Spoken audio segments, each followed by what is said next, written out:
Greetings, YouTube. I'm a big fan of Instagram. You should follow me on Instagram. And one of the things I really enjoy is the plethora of incredibly talented artists that produce science fiction and fantasy art. There's some really wonderful stuff out there. And I follow quite a few different artists, but I also just scroll through the search feature at both on Reels and looking at just all kinds of different things that are available in just as suggestions. And I look at a lot of Star Trek and a lot of Star Wars. More Star Trek than Star Wars. And one of the reasons I think I like the Star Trek designs a little more is that there's more of a design constraint because of the in-universe justification for the way the nacelles are designed. So having the warp nacelles puts a design constraint on the artist. So if you can make something really cool on top of having to deal with those nacelles having to have a certain, their tech usually comes in pairs, and they have to have a certain amount of exposure and things like that. Yeah, I know there's a variation from franchise to franchise, but you get the point. Those nacelles are a key component of the Federation designs, pretty much everyone's design, and because of that, it needs a little bit more creativity as opposed to Star Wars, which can be anything. And when you open things up to anything, I think that greater freedom, maybe artistic slackness, laziness, maybe, I'm not sure. But when you put some constraints on it, that's where interesting things happen. For example, there are monthly kind of challenges in the art community on Instagram where they're like a creature. Like every day of the week, like month in January was a different creature. Or is it a different creature? Yeah, we're still in January. The videos I'm filming today will be uploaded in February, so I'm already a month ahead. But so that kind of constraint saying, okay, on this day you need to create a creature made with this kind of a look, and then the person is inspired to do something they may not have thought of on their own.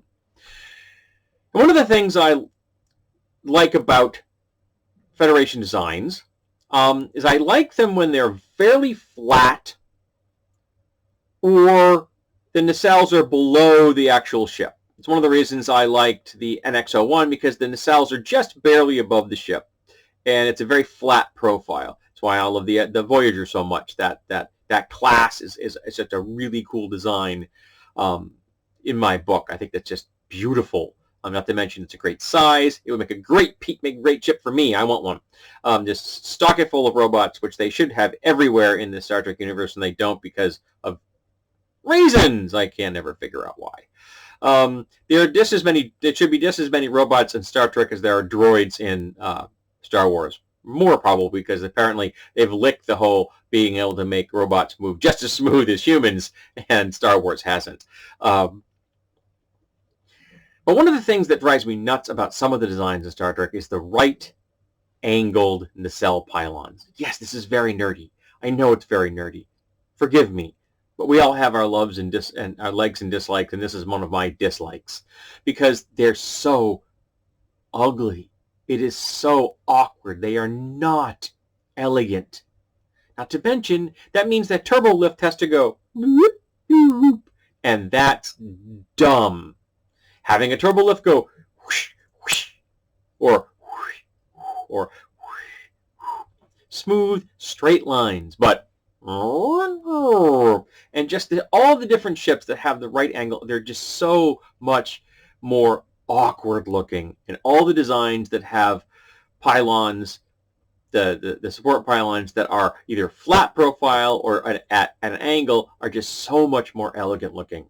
And I love them so much more.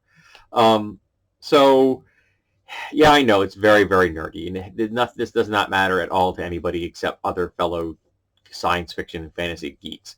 But I just saw one I was just poking at Instagram, and I saw one, and the image itself was good, so I gave it a like because the person who created the image did an excellent job, but it's still got those goddamn right-angled pylon supports, which I hate so much. And so, yeah, let's get rid of those. We don't need them. They're horrible. It's kind of like the era of that those were in is past. Okay, that's a specific era of the Star Trek universe, and it very much is reminiscent of like how we have certain. You can look at a car and say that car is from the 90s. You know what I mean? Just by looking at it. Well, you can look at Star Trek and go, that is from that era right there, and I'm glad we're past that era because the designs I've seen in Discovery and in Enterprise and from what a few images I've seen for Picard have all been much better. They look so much sleeker, so much more elegant, which I really appreciate. And there is no right-angled nacelle pylons, anywhere to be seen. I am so happy about that.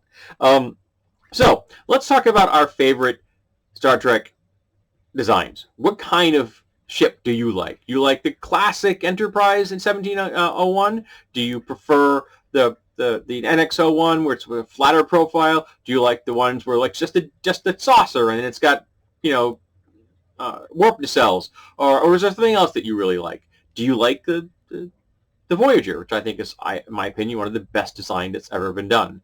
It's compact, it works, and it is a very cool ship. So let's talk about geeky things like Star Trek ships.